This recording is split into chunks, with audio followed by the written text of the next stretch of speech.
Hi everyone, welcome to another meal prep video. In today's video for breakfast prep, I found a Skinny Taste recipe that looks absolutely delicious. I'm making apple pie overnight oats and these look so good.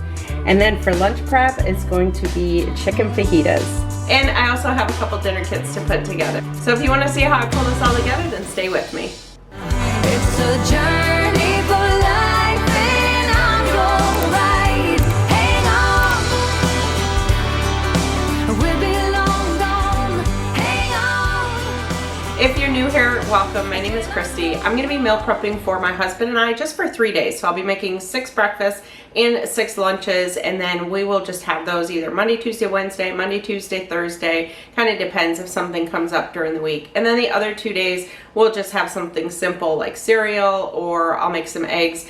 There are days that I'm still teleworking, so on those days I'll usually make like some eggs and avocado toast or something simple like that. As always, all the recipes I share will be linked down in the description box below, as well as some of the items that I use, like my meal prep containers and different things like that. I'll link those down in the description box as well. So with all that out of the way, let's get started with this meal prep.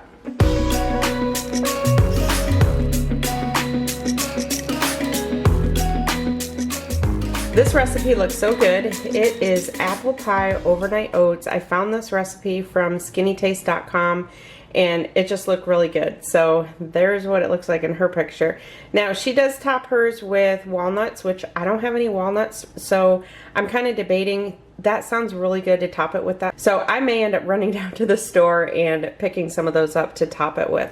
So this is all you're gonna need. I'm making 6 of these, so for each one it's gonna have the equivalent of a half an apple in there. So you'll also need some chia seeds, some unsweetened almond milk, some old-fashioned oats, and then also some maple syrup. If you want to use some sugar-free syrup or whatever kind of syrup you want, feel free. And then also some vanilla extract, some cinnamon, and some nutmeg. So the amounts that I'm using for 6 are 3 apples, 6 teaspoons of ground cinnamon, 3 tablespoons of the maple syrup. That's for the apple mixture. And then for the oats, I'm going to be using 4.5 cups of almond milk, 6 teaspoons of chia seeds, 3 teaspoons of vanilla extract, 3 teaspoons of ground cinnamon, 0.38 teaspoon of ground nutmeg. So I'm just going to shake a little bit in there. 1.5 tablespoons of pure maple syrup, 3 cups of oats, and 6 tablespoons of chopped walnuts. And if you're counting calories, this is 361 calories. And if you're following WW points, I do know Skinny Taste does have a thing on her website where you can click and find out your personal points. So the first thing I'm going to do is get the apples peeled. If you want to leave your peels on your apples, you can. Just for me, it's just a personal choice. I don't digest the apple skins very good, so I always peel them. So I have a few fun facts for you about apples, but first of all, let me say that if you can tolerate the skins, go ahead and leave those on, because the average apple has about 4 grams of fiber in it, and a lot of that fiber is in the skin. And a couple benefits of fiber is it helps to fight against cholesterol and also lowers your risk of heart disease. Another great thing about apples is you will not find any fat, sodium, or cholesterol in them. Apples are great for improving memory, mental alertness, and electrical activity of the brain. And a couple fun facts, it takes about 36 apples to create 1 gallon of apple juice, and the largest apple ever picked was 3 pounds, 2 ounces. So now I've got a pan on my stove. I've got some cooking spray in there. The recipe doesn't say to put cooking spray, but I did anyway, just in case. And I have my burner on low. So she says to use a small pan. I have probably about a medium, just because I'm using, her recipe is based on serving 2 and I'm doing 6. So now just put the apples in there. And to the apples, I need 6 teaspoons of cinnamon, which is 2 tablespoons. So basically it's 1 teaspoon for each serving that's going in there. And then I'm also going to have some more cinnamon for the oats as well.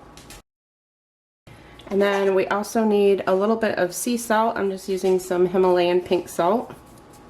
And then 3 tablespoons of syrup. And one thing I'm going to do is just take some cooking spray and spray my tablespoon so that this will slide out easier. So now just mix this all together till it's all combined. Oh, that smells so good. Okay, once that's all mixed through, now just cover it with a lid and then cook it for about 10 minutes, stirring occasionally. All right, so now I'm gonna put the oats together. So the way that she does this is a little bit different than mine.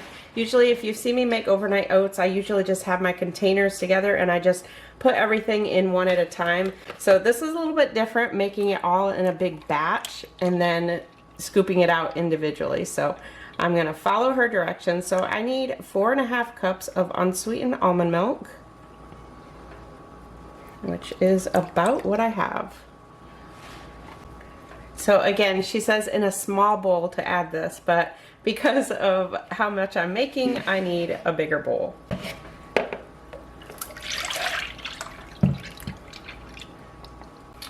Next, I'm gonna add the chia seeds. So it's 1 teaspoon per serving, so I need 6. So again, that's gonna be 2 tablespoons.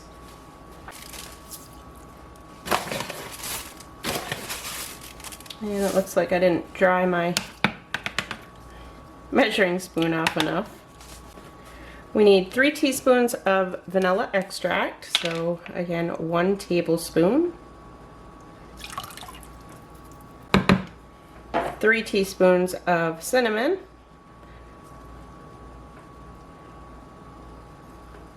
The 0.38 of a teaspoon of ground nutmeg, so I'm just going to add just a little bit of nutmeg in there. And the maple syrup, so for this one it's 1.5 tablespoons.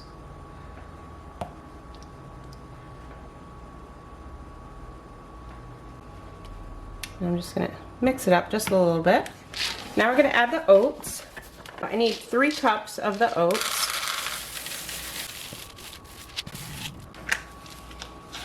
And now just mix that until it's all combined. So this will seem liquidy. It won't seem real thick right now, but with overnight oats, they do thicken up overnight. Okay, now after the 10 minutes, just turn the heat up to medium and let it cook for about 2 to 3 more minutes. Okay, so that's been cooking, and look at that. Oh, it looks so good. I'm telling you, I wish you could smell this. It smells so good. So I'm gonna take that off the burner, set it aside, and start assembling the oats. Okay, so the recipe says to kind of layer it, and I gotta be honest with you, I'm not sure if these 8-ounce mason jars are gonna be big enough or not. So I have half the amount of oats in there, and then I need to layer it with the apples, and then layer it again with oats, and then top with a tablespoon of walnuts if I'm gonna be using those. So I'm just gonna do one for now and just see how it works out. So I'm just taking about 1/6 of the apples. I'm thinking I should have let them cool down a little bit more, but I'm just doing one for now. Yeah, I think I'm gonna need bigger containers. Well, actually those are gonna kind of go down in there. Let's see, I need to get about 2 spoonfuls of this in here. It's not gonna be big enough. No, not quite. Let me just go ahead and keep doing these. And if anything, I'll just make an extra one.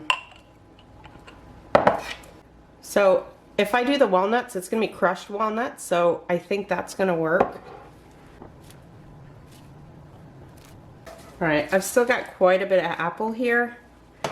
So I think I'm gonna end up making more. I might end up making 2 more. All right, so now I've got a little bowl here that I probably should have used to begin with. I think this would have. These are usually what I use for my oats, but I figured since I was mixing everything ahead of time, I would just use the mason jars, but oh well, we live and learn. All right, so I still have quite a bit of apples here. I think I definitely should have put a little bit more in each one.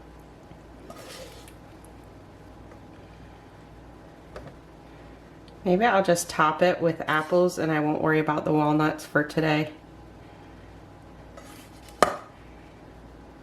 I think I'll do that. Instead of walnuts, I'm just gonna top it with these, a little bit of apples that's left.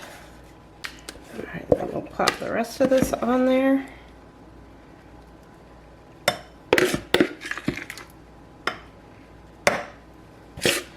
That one's going to be a very big one. So usually what I do with overnight oats, because sometimes they really fill me. So in other words, if I brought this one to work, I probably would only eat half of it and then I would save the other half.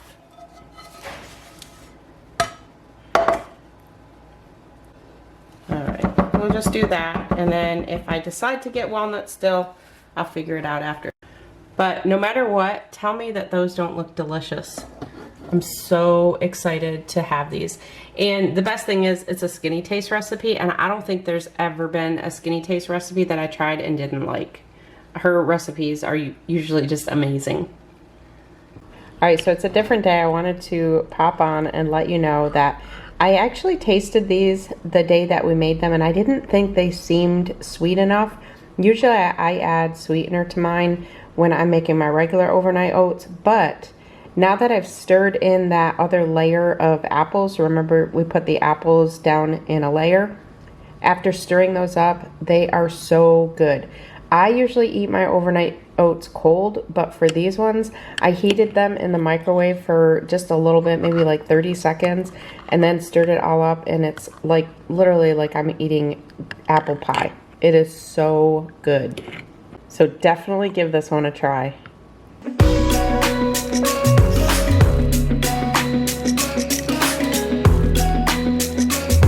Alright, so I'm cutting up some peppers and onions for lunch meal prep.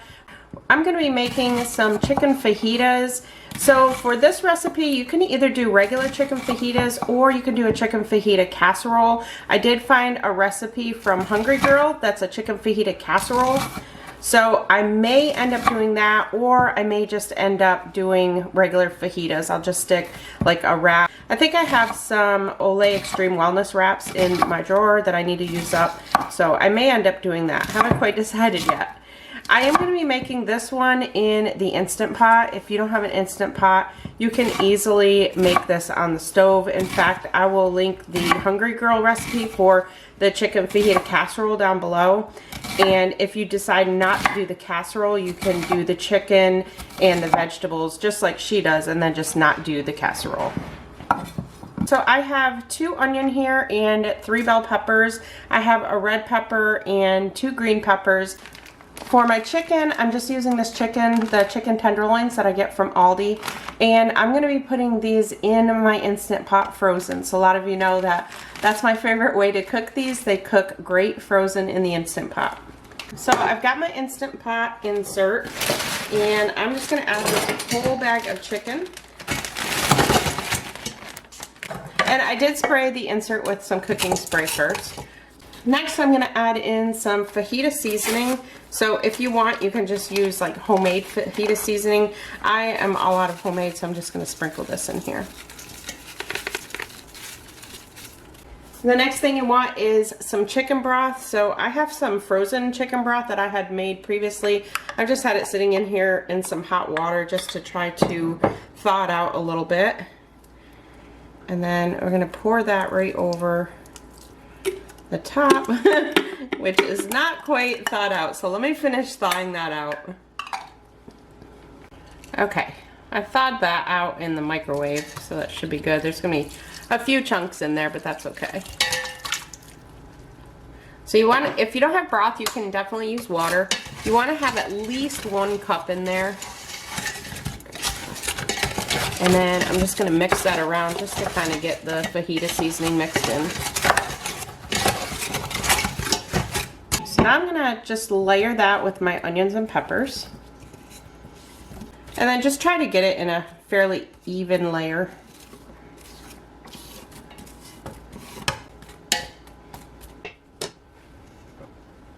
Alright, now we're just going to put that right in the Instant Pot. Get the lid on. If you have one that you have to seal, make sure to seal it. Mine automatically does it. So now I'm going to do pressure cook. If these were not frozen, then I would do them for about 7 minutes. Since they're frozen and there's quite a bit in there, I'm going to do 10 minutes on high pressure. And then I'm going to let it naturally release for 5. Okay, this just went off, so it's been 10 minutes. So now it's going to count down and naturally release for 5. So now after that 5 minutes, now do a quick release for the rest of it.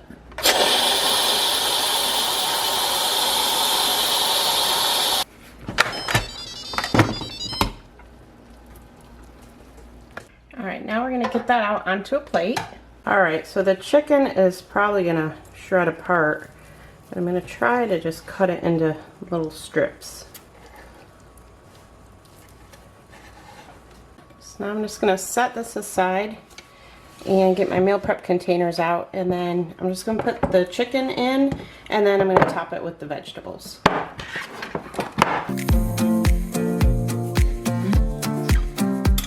Alright, so now I've drained out the onions and peppers, and I'm just going to put that right on top of the chicken.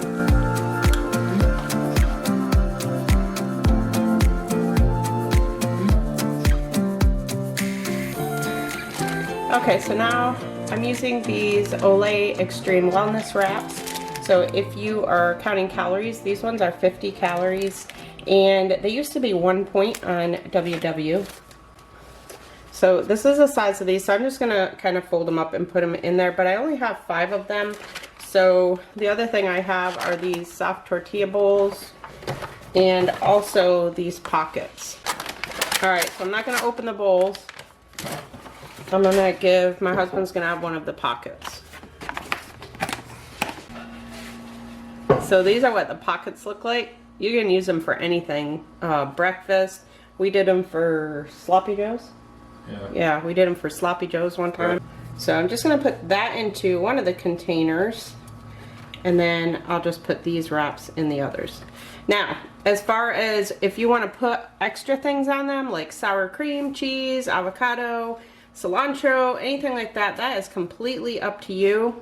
So I think what I'm going to do is I'm just going to leave them for now, and each day I may do something a little bit different just to kind of change things up. So one of the biggest reasons that I'm going to wait is because I have really been trying to kind of listen to my body.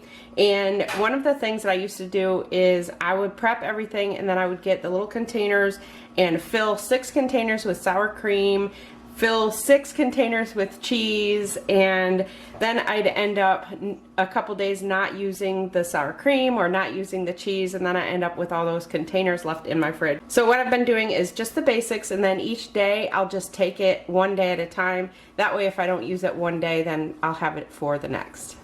So one of the recipes I did mention is the chicken fajita casserole, and I actually made this one for meal prep. I was looking back on some of my previous videos. I did a meal prep making this, so I'll link this recipe, which is a Hungry Girl recipe, and I'll also link the video where I make this. So if you'd rather make this into a chicken fajita casserole and you want to watch along with that, I'll link that video down in the description box as well.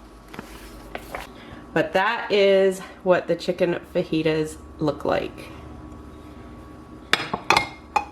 All right, a quick review of lunch. These were so good. That chicken had so much flavor in it. My husband and I loved them. So this was mine. I did add a little bit of sour cream and just a little bit of mozzarella on the bottom of the wrap before I put the chicken and vegetables on there. Wrapped it up, cut it in half, and it was so good. So full of flavor. Okay, so I am doing a couple dinner kits this week. So if you're new to my channel, basically I'm just taking all the ingredients that I'm going to be using for a dinner and just getting the ingredients in a bag.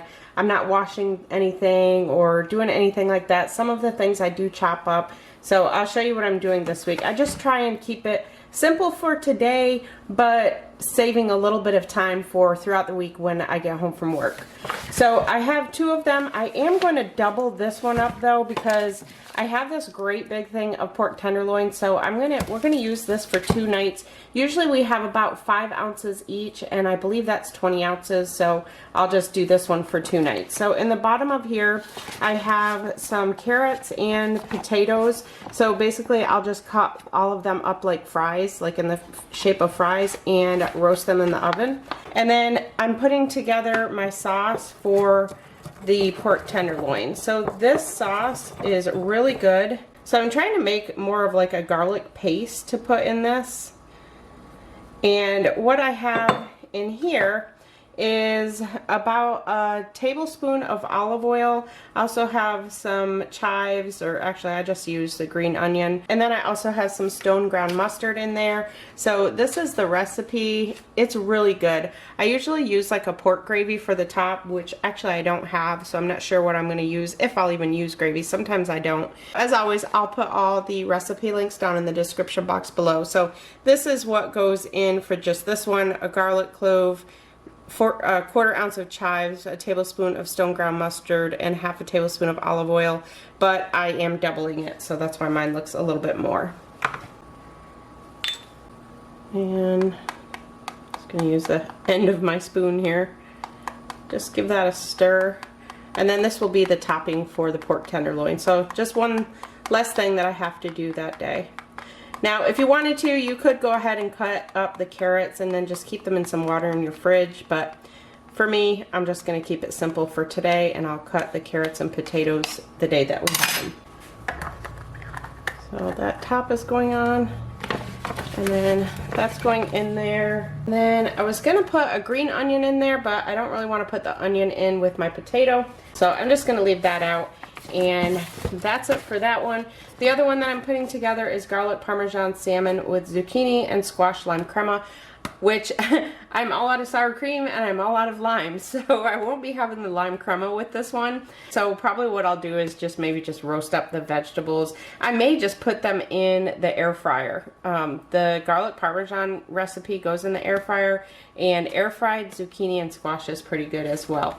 So I have my zucchini and squash down in there, and then for the garlic parmesan on the salmon, I need a garlic clove, and then I also have about a tablespoon of butter here. And then in here is a mixture of 1/8 of a tablespoon of Parmesan, 1/8 of a tablespoon of panko breadcrumbs, 1/8 of a tablespoon of just regular Italian breadcrumbs, and then about a half a teaspoon of Italian seasoning. And then my salmon. So that's it for that one. And the meat, I am only putting the meat in here for now just for the picture at the end, but I do keep the meat outside of this bag just in case it opens. I don't want the raw meat juice getting all over the rest of the ingredients. So that's all I'm doing for dinner kits this week. For snacks this week, I just have some kiwi and some nuts there, and then I just have some vegetables in my fridge that I can snack on. I've got some mixed greens that I need to eat up, so I will probably be just kind of having little side salads for snacks throughout the week as well. So we've got the breakfast, the lunch, and then my dinner kits. Let me know in the comments if one of those recipes is one that you're going to try. I would love for you to hit that thumbs up button. Thank you all so much for watching. I'll see you in my next one. It's a journey.